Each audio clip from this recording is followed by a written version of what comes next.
Assalamualaikum warahmatullahi wabarakatuh. Halo teman-teman, saya Devana Salsanabila akan melakukan perjalanan ziarah ke makam Eyang Dalam Pangudar dan akan menceritakan kembali sejarahnya. Perjalanan dari rumah ke tempat ziarah tidak jauh, hanya sekitar 15 menit saja.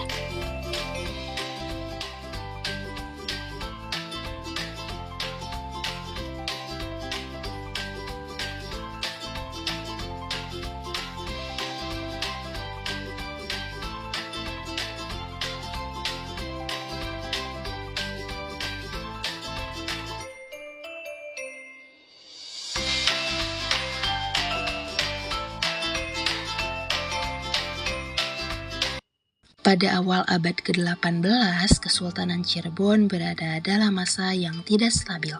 Perselisihan politik dan ketegangan antar keluarga keraton membuat beberapa bangsawan mencari jalan lain untuk menjaga kesinambungan ajaran Islam di luar pusat kekuasaan.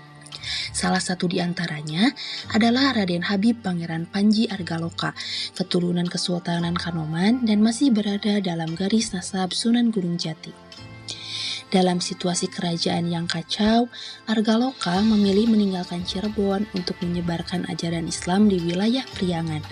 Ia melakukan perjalanan panjang menuju daerah pedesaan di timur Bandung seperti Cicalengka, Cikancung, Cianyir, dan Cikasungkap.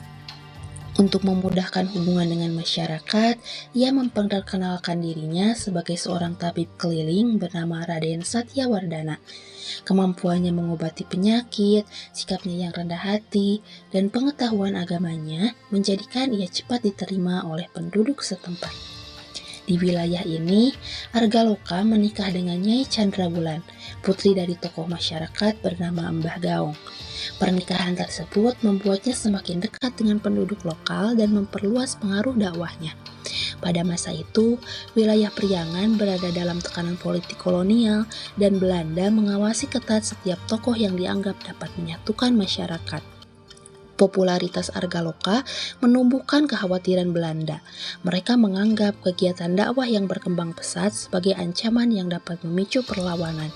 Karena itu, sekelompok serdadu kolonial dikirim ke daerah Cikancung untuk menangkapnya. Argaloka berhasil ditahan dan diborgol, lalu bersiap dibawa ke Batavia untuk diinterogasi dan dipenjarakan. Namun, sebuah peristiwa tak terduga terjadi.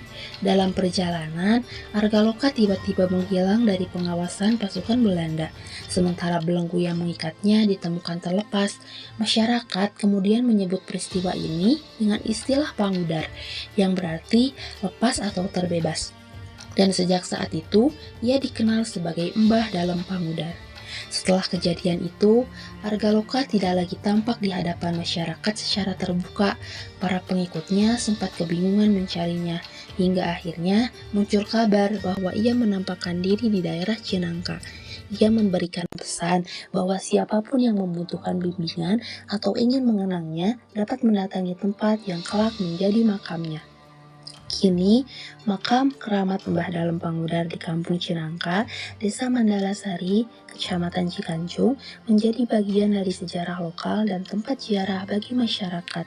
Sosok Argaloka dikenang bukan sebagai seorang bangsawan yang hidup dalam kenyamanan keraton, melainkan sebagai penyebar Islam yang merakyat, tabib yang menolong masyarakat, dan tokoh yang berani menghadapi tekanan kolonial.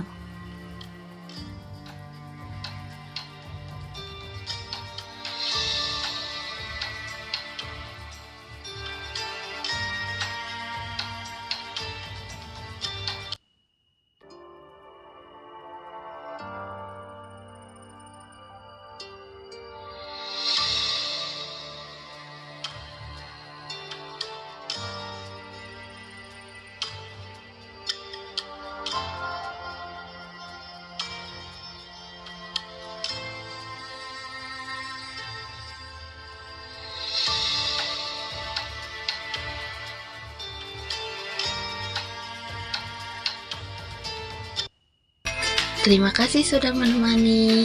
Sampai jumpa. Wassalamualaikum warahmatullahi wabarakatuh.